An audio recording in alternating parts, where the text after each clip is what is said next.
challenge directly and care personally. This mindset, it's absolutely critical for creating trusting and collaborative environments within your teams. As leaders, we took on so much more than just trying to drive numbers during COVID, right? Like the empathetic approach and just being a good leader, being there for your team kind of took a step up. People want to work for inspiring leaders. They want to work for a leader who's going to bring out the best in them. And so this mindset and philosophy, it gives you the opportunity to help them develop throughout their careers while also caring about them as a person. And also, when you're making decisions as a leader, you have to consult with your team, right? If I can make a decision that is going to directly affect my team and the business, I want to hear from them. What's going to make you most effective in working in your day-to-day work? What's going to make you most productive? How are we going to work together? What can I help you with? These are things that I want to ask them and get their feedback. So those are a few elements of the open and transparent conversation. Spotlight, brought to you by CSN Focus, where we refine customer success, uniting GTM teams across North America. Welcome to the CSN Focus podcast. Let's welcome Ryan Lazar, the dynamic country manager for Canada at Qualtrics and an adept leader in the SaaS industry. Ryan combines his engineering acumen with his sales expertise to drive significant revenue growth and build high-performing and engaged teams. He's known for his strategic vision in revenue growth and commitment to fostering a culture of success and passion within his teams.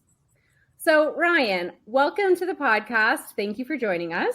Yeah, Elizabeth, thanks so much for having me. It's always weird hearing your profile being read back to you, and I hope I meet to some of those aspirations that you shared. Well, your reputation precedes you, so I believe that they do. Anything you would like to add and introduce yourself to the folks listening? Yeah, I mean, what I'll say, I'm really looking forward to the call and the topic. I've had the opportunity. What I'll say is just a little bit about myself too.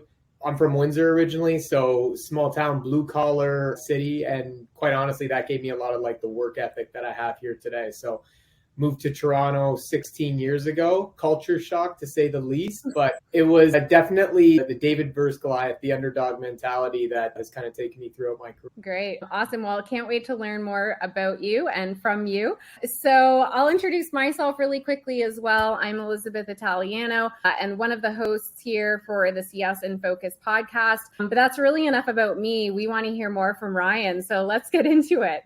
So I understand that you are a big fan of Radical Candor, and given your focus on building strong cultures of success, I'd love to start our conversation there. So the first question that I have for you is, how do you define Radical Candor, and why is it crucial to building an engaged sales team? Yeah, so Radical Candor, actually, it's been embedded into our culture at Qualtrics. So Kim Scott, who is the founder of Radical Candor, she was on our board a few years back. And so the way we've looked at like our sales methodology, our leadership methodology has all been really based around that. And so I was fortunate enough to get some very firsthand training from Kim, from Russ Laraway also. I worked with Kim on Radical Candor. The main concept of the book, I mean, it's an incredible book if you have not read it, and philosophy in general. Definitely as a leader, you have to read it. This is a must read. This is the number one pick I always say when people ask me, is challenge directly and care personally. Mm-hmm. And this mindset, it's absolutely critical for creating trusting and collaborative environments within your teams.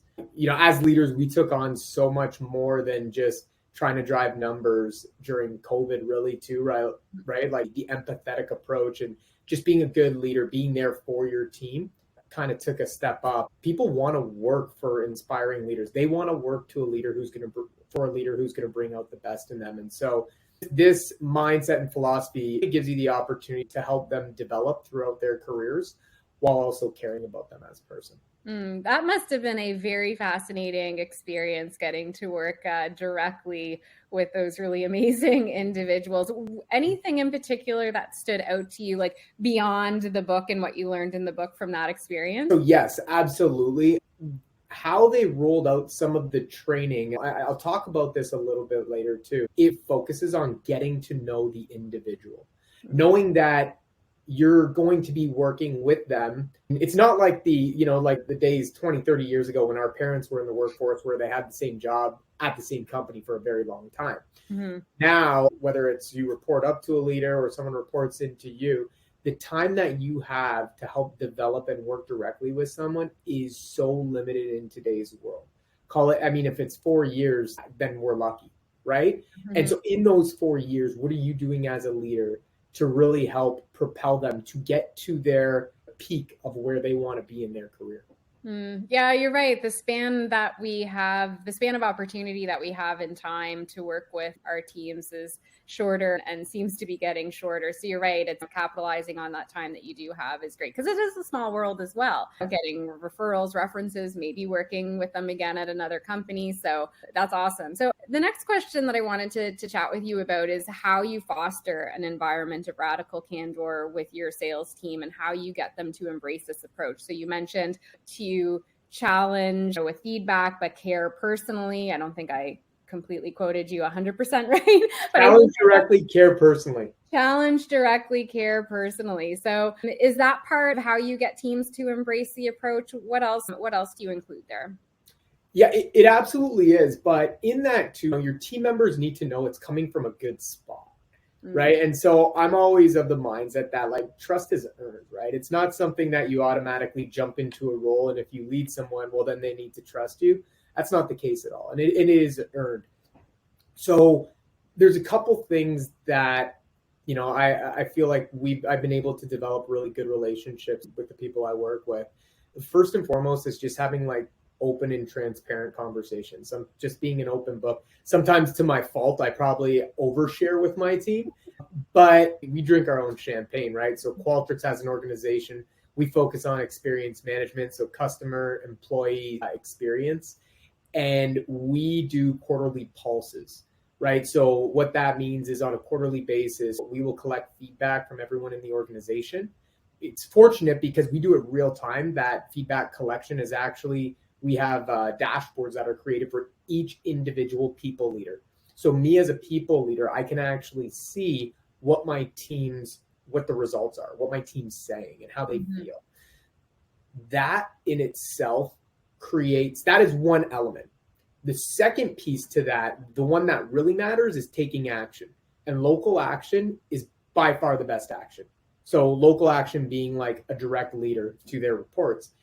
And what you should be doing is sharing those results immediately with your team, bringing everyone together, collecting the feedback. And listen, they're not always pretty. And when they're not, it's tougher, but you're always trying to get better. And I've seen over my career, especially being at Qualtrics, where we've done this on a regular basis, by doing that, you earn the trust of the team. You show that you are listening. And then the second piece is you need to take action as well. So you just can't listen to them and sit on your hands. You need to be action biased and drive some of this. So open and transparent, that's one element. Sometimes I share them and maybe sometimes overshare, but I keep them in the know, right? Like with broader organizational updates, when I find out, and I'm going to share those updates, right? Share how it impacts them as well too, so they're not caught off guard with some things. And also when you're making decisions as a leader, you have to consult with your team, right? Where necessary, there's some decisions you have to make because you just have to make them, without consultation. But if I can make a decision that is going to directly affect my team and the business, I want to hear from them. What's going to make you most effective in working in your day-to-day working? What's going to make you most productive? How are we going to work together? What can I help you with?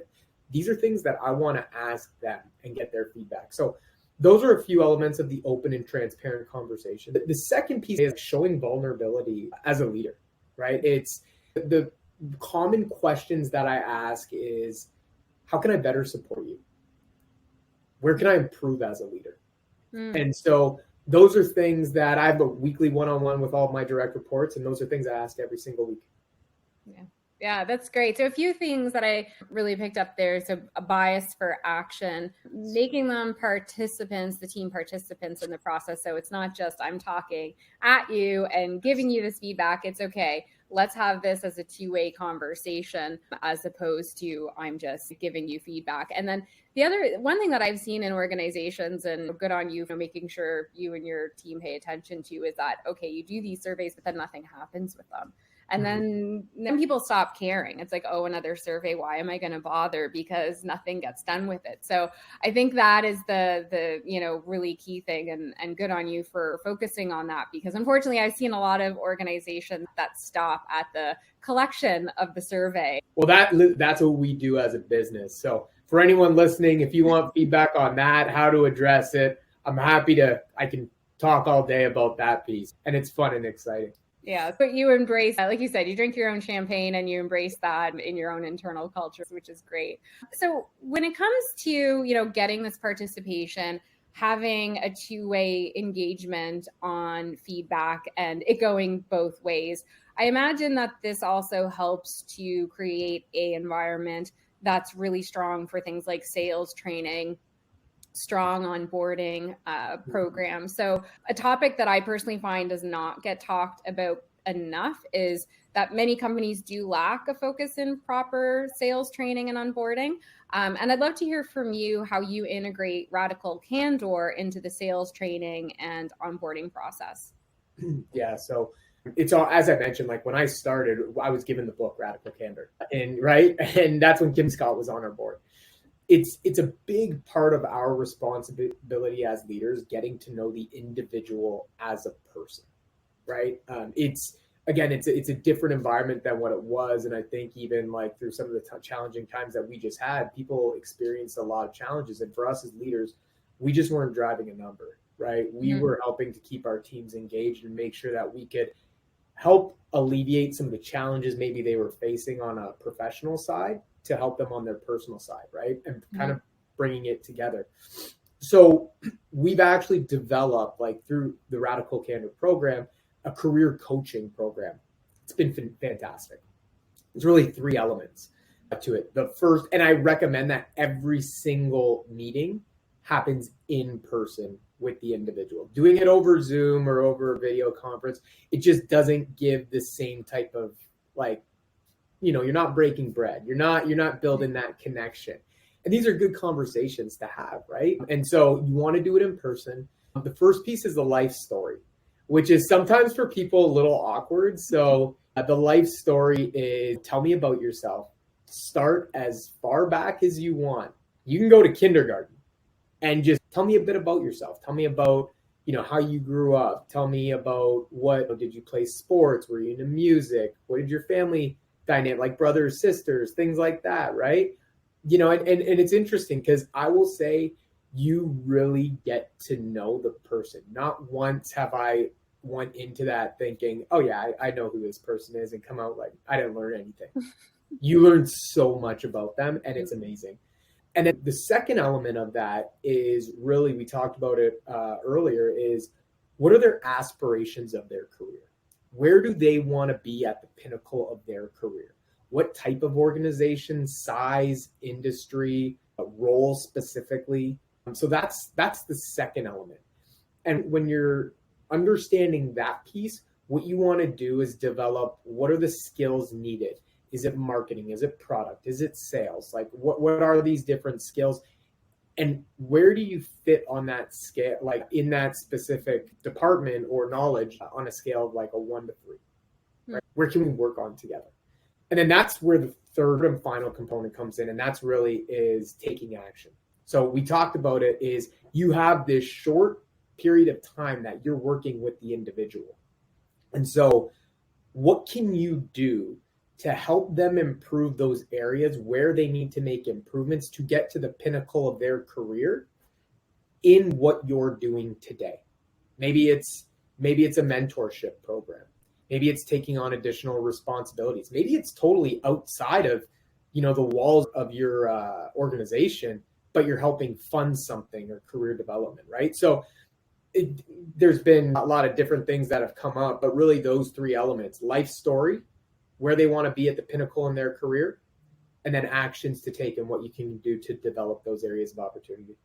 That's great. I really like the idea of getting someone's life story, because you do really start to understand what their motivations are, like what excites. And, we're all complex individuals. So getting that kind of full view, I definitely see how that would be helpful. So what about measurement? I mean, I'm always looking for ways to track and measure effectiveness of any program. How do you measure the effectiveness of Radical Candor in your team's engagement and performance? Come on, Elizabeth, having a sales background, really? You're measuring? I know, shock, right? Yeah, I mean, listen, same. I'm measuring everything possible, right? And we're always trying to get better. That's just, I think, what a lot of us think about. So there's a couple things where we run our quarterly pulse engagements, right? And so in that, there are results that come out. There are numbers that come out. We always say you don't want to be chasing a number, so to say. You want to really get into the weeds and try to take action. But there's a couple elements. The first element is that manager effectiveness score. So again, this is on you, right? So sometimes you see it and it's like, wow, okay, I need to improve, right? And sometimes it's good and it's like, okay, I'm doing the right things, but what can I be doing better? And so that manager effectiveness score gives you a good gauge of, am I doing everything I can to support my team? That's really the first one that we always look at. The second one kind of falls into 5 categories broken up. It's our EX5 philosophy through Qualtrics. So this is built by IO psychologists, individuals who are much smarter than I am, who have already pre-built this in our dashboards. And so it's built on these 5 factors, right? Through the questions: engagement, well-being, inclusion, experience versus expectations, and intent to stay. So you look at those 5 critical areas, and those are, when I have my follow-up meeting with the team, that's where we kind of dissect a little deeper into. Yeah, that's interesting. I mean, that really gives you things to focus on, and it's not just really indicative gut feel. It's okay, this is what the numbers are telling me. Here's where we can make some decisions on where to focus. The manager effectiveness score is really interesting as well, because one thing that I've seen in the industry is, because there's been so much massive growth, well, I guess pre-2023, there was so much massive growth in tech and SaaS. There was a lot of individual contributors that were high performers and then put in management roles, directors, VPs, some even C-suite roles very, very quickly, and didn't have the training or the background on people management. Yeah. And the skill set as an individual contributor is a lot different than when you're managing people. And when I think back to the first time I was a manager, when I think of some of the things that I did, I'm like, oh my goodness. But I had a good boss, so I got some coaching and that sort of thing. But I think the manager effective score, that's really interesting, because I think that a lot of people could use some guidance, and through no fault of their own. There was a lot of growth. People had to move quickly. So I really appreciate you walking through that, because there's a lot people could learn from and focus on there. So the other question that I wanted to chat with you about is balancing feedback and empathy in your leadership style. So feedback's not always easy to give or get, and bringing in empathy is a key part. So how do you balance that? Yeah, I think it goes back to something I mentioned earlier, which is the trust, right? So your team needs to know that it's coming from a good place, and that you are in it for them, that you are working for them, that you are trying to help them. Trust is not something you just flip the switch and have it right away, right? It's developed, it's earned. And so I think the number one thing is just earning that trust, and doing so by leading from the front. I will never ask my team to do anything that I will not do. And so they recognize that. They know that if they ever need to get a hold of me, I'm not a leader where they can't find me. So being accessible as a leader too, you really need to be there for the team. If they know that they could text, I'm texting them back within 5 minutes. That's awesome. Unless I'm on a podcast with you, then they might have to. Well, I wouldn't be offended. I mean, they take precedence. So. All right. Yeah, that's awesome. So I think that's also a good segue into another kind of line of topics that I wanted to chat with you about. And that's about the change in environment that we've been all operating in. There's been 2023 and even so far 2024 for a lot of companies have still been really challenging. And there's been a decrease in performance. So if we look at Pavilion in the industry as a whole, if you look at the report that Pavilion recently released, some of the highlights from the report are win rate declines by 18% when comparative to 2022. If we compare it to 2021, win rates have been actually down by 27%. Sales cycles timelines have decreased by 16%. And on top of that, we have average deal values that have decreased by 21% on average. So we have less wins, a longer time to get wins. And that has all been compounded by average deal crease in value by that 21%, like I mentioned. And so it's been a struggle for a lot of sales teams and any go-to-market team, really. Yeah. And so there's been a need for feedback and communication that we were just talking about a few moments ago. So given these recent challenges that we've seen in B2B sales, how have you adjusted your team's go-to-market strategy? And I'd also love to tie that back into the last question around the feedback and empathy and how your team has kind of responded, and if you've had to adjust how you've approached feedback or the type of feedback given the environment. Mm-hmm. Yeah, so you're absolutely one. Like I'm going to take those stats and send them to my leader, so he knows, which he already does. But it's incredibly difficult. For 2023 was probably the most challenging year for a number of go-to-market professionals. It was a struggle. Our Canadian business at Qualtrics, we were fortunate. We were the leading market unit in our region last year. And so about 30% of our team is going to President's Club as well. So we had a great finish to the year. We had some incredible wins across the team. Having said that, it was a fight. Budgets were incredibly tight. Competition is very high. The buyers are just smarter today. So, if I break that down, budgets, like we were not just competing, and I've talked to a lot of other SaaS leaders, you're not just competing against your direct competitors anymore. That's not the case. You're competing for the overall tech spend in an organization.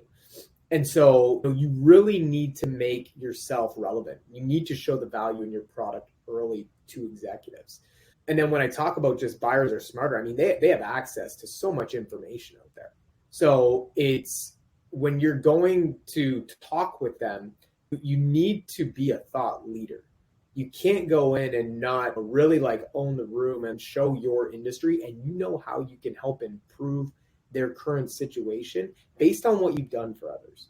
And so having those proof points is also incredibly helpful. So I look at really three things in the go-to-market strategy and things we focused on: people, process, and prioritization in what's happened. So people, really building with those opportunities that you're pursuing, making sure you have executive sponsorship, being in there early, often. But as an executive sponsor, you need to remove yourself from the day-to-day conversations and meetings, right? So as an exec sponsor, I was talking with someone the other day where they asked me that question and they were struggling to separate themselves, right? Because they're an incredible seller. And so you have to separate yourself. You have to have trust in your team. And if you do that, it makes those conversations, it allows you to get higher up quicker. And you can't just have one champion these days. You need multiple, because the way budgets are spent, it's impacting so many different departments that you need multiple champions, and you need to find out who are not champions to get them out of the way quicker, or at least get them out of the way. Help them understand where you can help them, right? Usually there's always a reason behind it. And so when you really get into it, you can find that. The second piece is the process. So what has been incredibly successful, I talked about the ROI. You need this on all deals because CFOs and budgets are just so tight. We talked about that. Another thing is the mutual success plan. So clearly identifying from where we're at today, if this is something that we mutually agree will be beneficial for our organizations, well, let's work on a plan. How do we make sure that this is a successful rollout? So we tend to work from the back, work from when they want the product launched or when they want your solution launched, and work backwards through implementation, through training. And a lot of times, obviously, that's going to get into like contract signatures, things like that. You want to take into consideration security, legal, and all the time that's built into that. So really knowing the process, I find the most effective reps on our team, they have built incredible relationships and they know inside and out what needs to happen. And if the buyer doesn't know necessarily what needs to happen, they're helping coach that buyer, which is also something. And the last piece is prioritization. So knowing what you should and shouldn't work on. What's your ideal customer profile? Because like the majority of organizations, we're asking our teams to do so much with so little, right? That's a common theme. So every person out there is working probably much harder today than they did last year, than they were the year before. And so in doing that, well, what opportunities make the most sense? Which ones should you just straight up say, it's probably not the right time, like let's explore this when it is, versus, okay, let's go a little deeper and take the next steps. Anyway, those are the three areas where I would focus on. Wow, that's really, really good advice. And so for anybody listening, I want you to go back and listen to that again, and then maybe listen to it a third time and then share it with your team, because everything that Ryan said is 100% what, really the top reps and teams are doing. Those are the best practices, and a lot of teams, unfortunately, are not doing them. So amazing for you and your team. And another interesting stat that was in the report that I referenced earlier is that 69% of reps missed quota last year. And then, so that's why I'm, telling people to re-listen to that part again and again and really internalize. Executives need to listen to it, right? Yeah, just put it on repeat, because those are the things that are helping the top reps and teams win. So amazing. I feel like that could be, all of those pieces could be a podcast in and of itself, but a few other things that I want to touch on. But thank you for all of that really great insight and advice for our listeners. So I want to get a little more tactical and talk about the methodologies that you use for qualification and how they impact deal closure rates. So you mentioned a really key thing as well around what not to work on. Yeah. And one of the things that I often look for is you should be closing deals, close lost deals twice as quickly as winning. So what are the methodologies? And then how do you coach and work with teams to say, okay, let's get this opportunity that will never close out so you can focus on and prioritize, to use your word, the ones that will. Elizabeth, no is the second best answer. I've always been told that. So it's not the one we want, but it's number two. I would say you see a lot of people struggle with that, where they don't want to close out opportunities and they're reluctant to do so. And so as a leader, it's important for you to help call that out so they can reprioritize their time. I see that as part of my role, to just like being that third party, being that other view on it. Because if you're working a deal directly, if you're a rep working on a deal, you're emotionally attached to that. And it is very difficult to close loss. So as a leader, you need to call some things out and just be realistic. There's three things really that I would say overarching practices that we have. First, and this kind of outside of it, but we have regular forecast calls like weekly on what's progressing, what's happening. Most people do that. That's table stakes. So something that's been fairly new is trying to get commercial information up front in that first conversation. When I was first into sales, we were talking about this earlier, back in our Xerox days when we started our careers, it was almost like you waited till the end to present any type of the commercials. Let's show all the benefits. We need to get everything on the table. And then at the end is when it's all that anticipation. That's exactly it. And people just don't have time for that. And we don't as sellers either. So let's get the brass tacks. Let's understand, can we help? Is there an opportunity for us to help each other? Okay, if we can agree on that, what are you looking to do as a project? And if you can understand that, is there budget allocated for this project, or are you just window shopping right now? Mm-hmm. There's budget. And again, if you're doing that, totally fine. But as a rep, you need to know how to prioritize that. There's budget allocated. That's a different story. And so you need to know that budget allocation. You should also share a range of where you think this could be, right? And that's a good way to ask the question too. So here is what you should estimate in this project costing, both implementation and the license fee. Is that within range? Is that within your budget? Get that out of the way right away. And if it's not, well, then understand what that budget is. And there could be opportunities where maybe you scale back the scope of the project, right? The number one thing I always say is, let's not lose an opportunity. If we have an opportunity to get a new customer or even just expand, a customer growth, if they want to do it, if there's mutual interest, let's find a way to make it work. And it might not be giving them the Ferrari right away. That's totally fine. Let's meet them where they are. Mm-hmm. And so that's first and foremost, the financials, the budget, doing that like early in the sales cycle so you can assess that out. The next is understanding the priority and timelines associated with it. So what is driving this interest? Is there something coming down from the executive suite, market factors? Is there a specific date and time where this needs to be launched by? And we talked about this earlier. It goes back to kind of working backwards, and it will help you. It just helps so much in the deal process. And the third element, and this is pretty tactical. We look at pipeline health. And so for me, it's a very quick and easy. And for all the leaders that are listening, if you have not talked to anyone in that organization over the last 30 days, or you don't have a next meeting booked, to me, that opportunity is dead. Get that, and don't even keep it out there. And, we struggle sometimes. I have this conversation with my team all the time where it's like, they'll kick it out or they want to kick it out a couple quarters. Kill it. Yeah. It's done. When you start seeing better engagement with the customer, let's bring it back to life. So that's how I see it. Those are always fun, tough conversations, but it's about helping them prioritize what's actually gonna make them successful. Yeah, that dreaded push count. Yeah. That was one of the first things that I started to learn to look at. It's because, if they want to keep it in the pipeline, and I get it, but I'm with you. Just get it out. Now, one of the areas that I think reps are struggling with as well, particularly in the last 18 months, because it's not that one decision maker. To your point, it's a larger group. So how do you identify and engage with the economic buyers effectively? And if the champion's being a blocker, how do you manage that?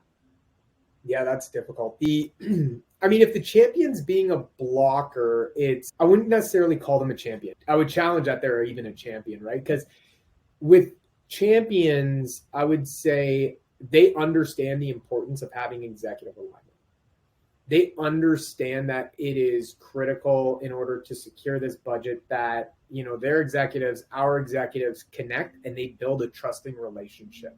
This is what it's all built on, right? And so I would double click if they're not doing it. And if they aren't doing it, I would understand why, probably dig a little deeper. But with economic buyers, the biggest thing is do it early and timely. You need to establish a relationship early on and maintain relevant contact throughout. As key milestones happen, maybe send them a note, be open to meeting with them, but not be in the day-to-day. We talked about this before. If you get into the day-to-day, you automatically discredit yourself as an executive sponsor on your side. It's done. So now you're just kind of the super rep, right? That's on everything. So you have to separate yourself, as difficult as that is. And another thing, you'll see this sometimes where at the end of the deal, it's like, hey, I need support, executive alignment here at the end of the deal. And I would say try to avoid those situations. Sometimes they're necessary, but the way to avoid it is to establish this very early in the deal. You can't expect your executives to swoop in and save the deals and things like that. It's difficult. And then once you begin the partnership, I would say that quarterly, biannually, whatever the cadence is, monthly, establish an ongoing meeting cadence so that you can stay connected with that individual. There's a lot of benefits that come from that. Great. Well, that is wonderful advice for reps and leaders alike. So our last question for you, and I think I'm going to know the answer, but maybe you'll surprise me, is if you were to recommend any book or any material for anyone to read, what would that be? I can't go any other direction, unfortunately, or surprise you. It is Radical Candor. There's a lot of great books out there, but Radical Candor for sure, from a leadership perspective, it really builds the framework on how you should lead. Awesome. Okay. Yeah, I was expecting that, but I've read it before, but you know what? I'm motivated now to give it another read because it's been a few years. So, well, I really appreciate you taking the time and sharing all this amazing insight and your experience. I think a lot of what we touched on, I've seen a number of people struggling with over the last 18 months. So highly relevant. And I think a lot of people will take a lot of learnings from this podcast. So really appreciate your time. Anything that we didn't cover that you want to mention before we end the podcast? Yeah, it's a good broad question here. I would say double click on being a people leader. And the first word is people. And just, we got into this because we like interacting with people. We like helping people, right? And I would also say, just when you're working with your customers as well, it's become more challenging to get in person, as we know, because Zoom is very convenient. However, the best relationships with your team, with customers, that's all done in person. Mm-hmm. And so be intentional about it. It's not going to come as easy as it did pre-COVID, quite honestly. So you have to put in more effort, but that's a key part too, is putting in the effort.